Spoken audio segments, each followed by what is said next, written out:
Hi there, I'm Evie Gibbons and today I'm going to be talking about question 3, development of production skills.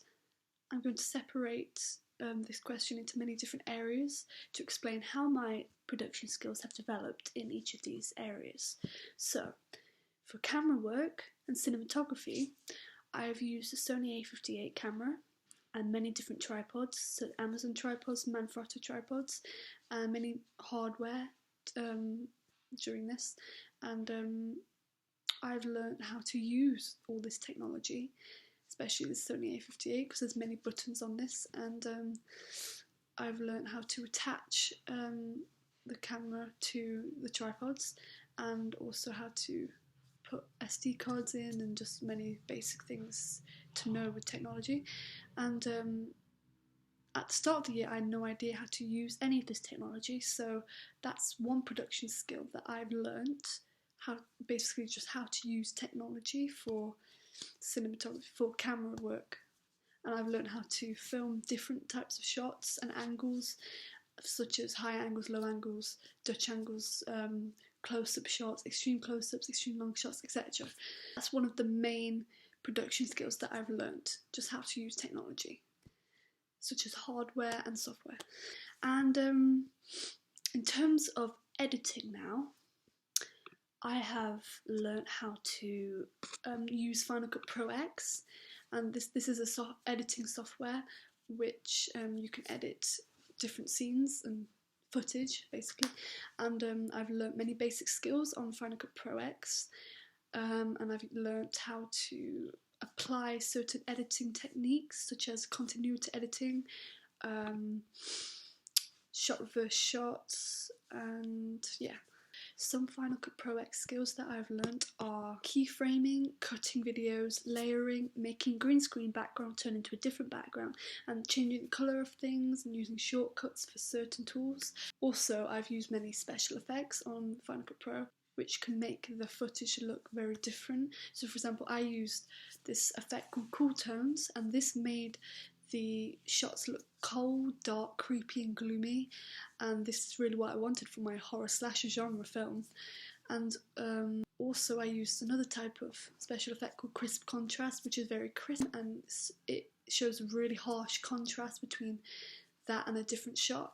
And this was also very good for the horror slasher genre because it's very scary. It looked very scary, and it was very dark and harsh and strong. And mainly I used these shots for the scenes which were scary. For example, in my lair scene, I had to make it look very scary, so I applied these different special effects on it to make it look like that. And I also used the special effect called Black and White, basic black and white, and I used this for the first scene in my film opening, which is the chase scene, to connote that this scene is set back in time, that it's happened before, that it's not in the present, and this works really well with connoting the time era, basically the setting. And also I've learnt many other skills, as I've mentioned earlier, layering, cutting videos, keyframing, for all these different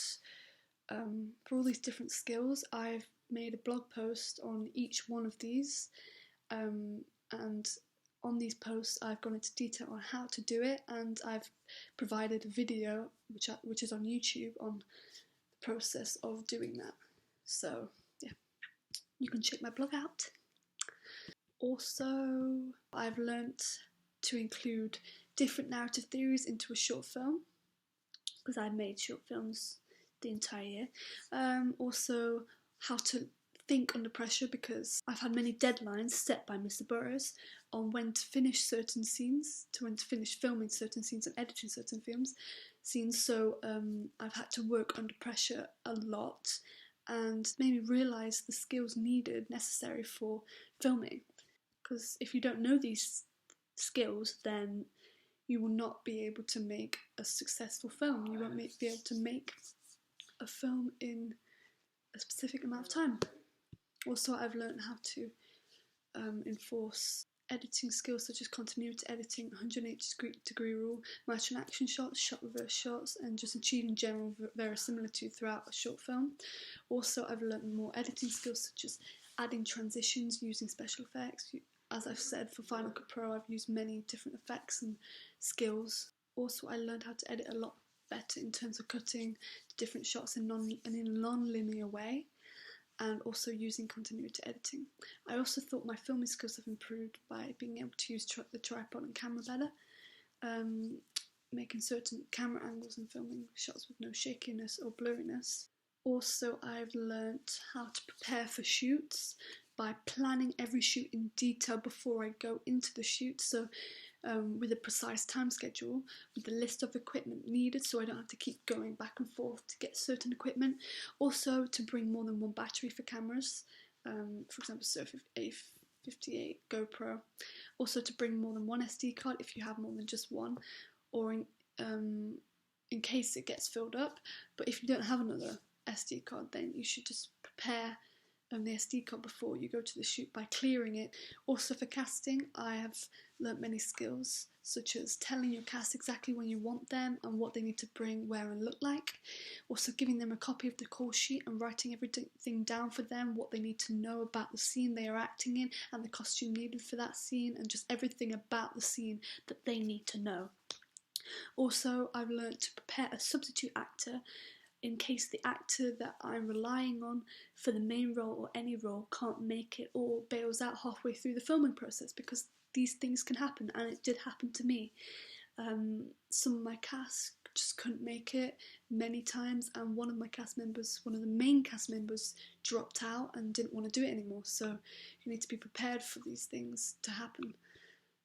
Also, the entire year experience, I've learnt basically to start the filming process and pitching process a lot earlier than January, which I did this year. So for A2, I'm going to be very prepared and start a lot earlier than I did this year. And also, in terms of scripting, I've learnt that I need to prepare a good detailed script before entering a shoot, because before going to a shoot, I haven't prepared a script, so on the day I've had to tell the cast what to say, because for my film opening there wasn't generally any words to say, any script needed, so it wasn't very necessary. But for next year, for a music video, I have to learn that I need to give them the lyrics for the song so that they can learn the lyrics and they can come to the shoot prepared, knowing what to say. And yeah, I just learned many skills that I will apply next year for A2 for making a music video. And yeah, I think that's about it. So goodbye, see you soon.